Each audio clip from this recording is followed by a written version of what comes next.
Welcome to whistle.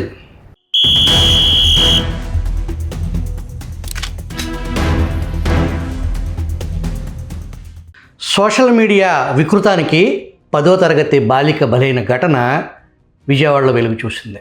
ఇన్స్టాలో బాలికను బెదిరించి మోసం చేసిన సంఘటన పలువురిని విస్మయానికి గురి చేస్తుంది. తల్లిదండ్రులు అప్రమత్తంగా లేకపోతే సోషల్ మీడియాలో జరిగే దారుణాలకు అద్దం పట్టే ఉదంతం ఇది.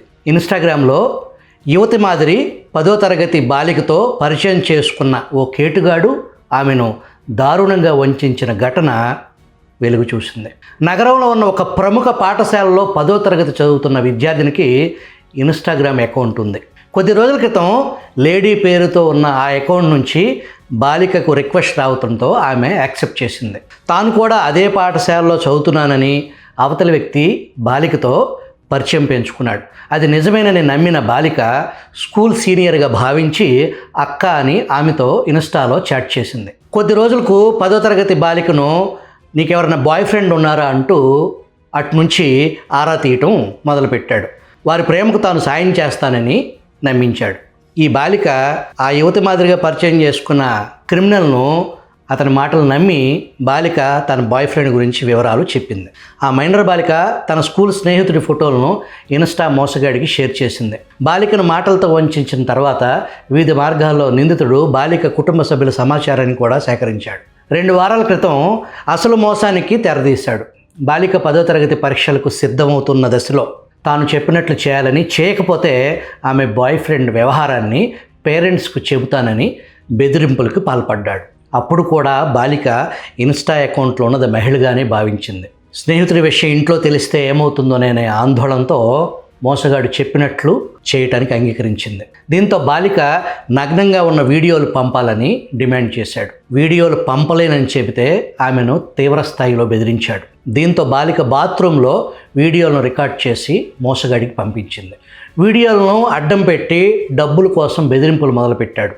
బాలిక నా దగ్గర డబ్బులు లేవు అని ఎంత మొరపెట్టుకున్నా, ఎంత వేడుకున్నా డబ్బులు ఇవ్వకపోతే న్యూడ్ వీడియోలు అందరికీ షేర్ చేస్తానని బెదిరించాడు. దీంతో బాలిక తల్లి ఫోన్పే ఖాతా నుంచి అతనికి 5,000 పంపింది. గత శుక్రవారం బాలిక తల్లి ఖాతా నుంచి ఆ డబ్బులు కట్ అయ్యాయి.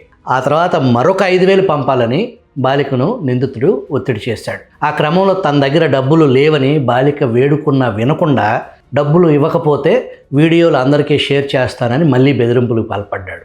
ఈ క్రమంలో గత వారం బాలిక ఫోన్ ఆమె తల్లి దగ్గర ఉన్న సమయంలో బాలిక ఇన్స్టాకు సదరు మోసగాడి నుంచి మెసేజ్ వచ్చింది, వీడియో పంపమంటావా అని. ఆ మెసేజ్ రావడంతో బాలిక క్లాస్మేట్ అని భావించిన తల్లి పంపు అని రిప్లై ఇచ్చింది.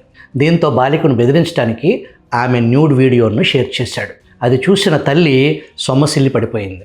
బాలిక తండ్రికి విషయం చెప్పడంతో మహిళా పోలీస్ స్టేషన్ ఆశ్రయించారు. నిందితుడి చాటింగ్, మెసేజ్లు, వీడియోలు చూపించారు. వీడియోలు చూసిన మహిళా పోలీసులు షాక్ అయ్యారు. బాలిక అమాయకత్వాన్ని ఆసరాగా చేసుకుని నిందితుడు వికృతంగా ప్రవర్తించినట్లు గుర్తించారు. వెంటనే సైబర్ బృందాలు యువత పేరుట ఉన్న ఇన్స్టా ఖాతాను లొకేట్ చేశారు. హైదరాబాదులో ఉన్న ఓ బాయ్స్ హాస్టల్ నుంచి నిందితుడు ఈ దారుణానికి పాల్పడినట్లు గుర్తించారు. అతన్ని అదుపులోకి తీసుకుని విజయవాడ తరలించారు. నిందితుడి ఫోన్ని సీజ్ చేశారు. అందులో ఉన్న వీడియోల్ని డిలీట్ చేశారు. ఈ తరహాలో ఇంకెవరినైనా మోసం చేశాడేమోనని లోతుగా దర్యాప్తు చేస్తున్నారు. పాఠశాల విద్యార్థులకు సోషల్ మీడియా అకౌంట్స్, తల్లిదండ్రుల పర్యవేక్షణ లేకపోవటం, జరిగే అనర్థాలకు ఈ ఘటన ఉదంతంగా నిలుస్తుంది.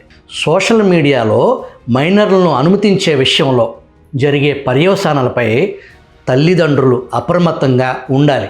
పిల్లలకు ఫోన్లు ఇవ్వటం ఎంత ప్రమాదకరమో చూశారుగా.